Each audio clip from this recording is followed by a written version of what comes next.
Ngunit kahit saan ka mapadpad.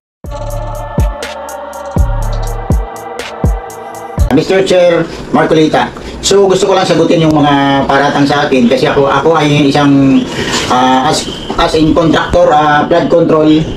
So marami naman ako talagang project na nagawa. Hindi ka pa nakagawa ng project?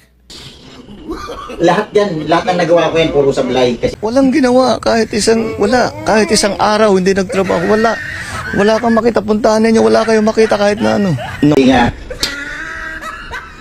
Alam mo naman kasi yung pera. Maliitin ito, bagatas dito, may problema dito eh.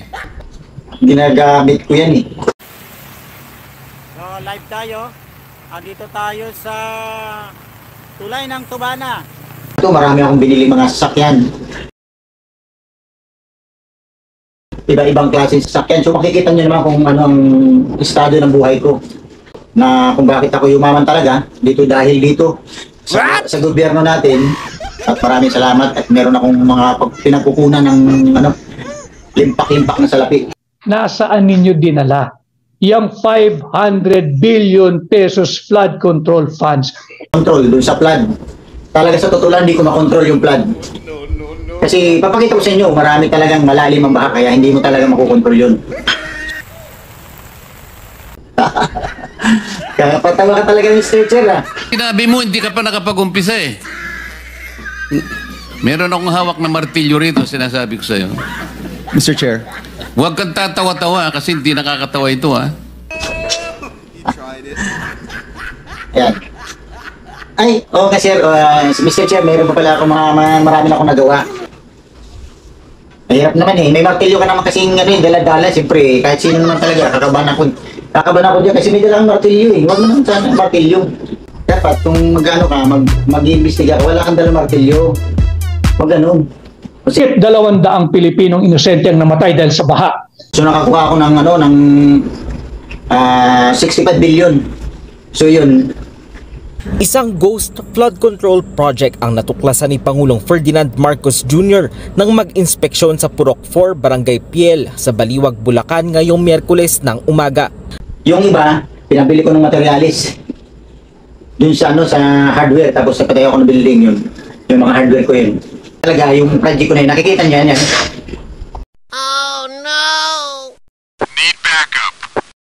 Yan, kaya mayroon yung pagano ng semento, tapos yung ilalim, butas. Ano talaga yan, yung talagang, tama talagang project yan kasi para pagka tumamay baha, yung gaano kaliit ang sementong ginamit sa dike at gaano kaliliit ang bakal na ginamit sa kabila ng napakalaking pondo na ginastos dito. Saan kayo nakakita? Yung tubig, silalim na dan, di ba? Silalim. Tapos, yan. Oo. Ilalim, sasabit yung baha sa ilalim. Tapos may kunting bakal sa taas. May mga bakal-bakal yun, nakaganon. Tapos yung ilalim, butas yan. Tapos yung simento pa ganun. Pag tumama baha dito sa ilalim, dadan yan yung baha. Di na siya makakapunta ng yun talaga, yan kasi yung talagang design. Kasi may engineer ko eh.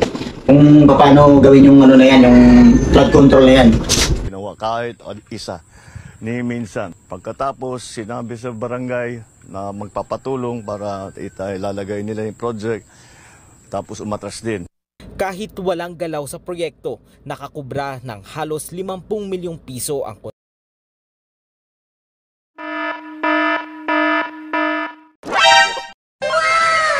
Pakita ko sa inyo kung gaano kalakas ang baha.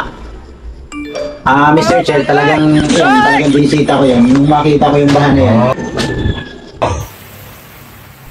Live tayo. Andito tayo sa tulay ng...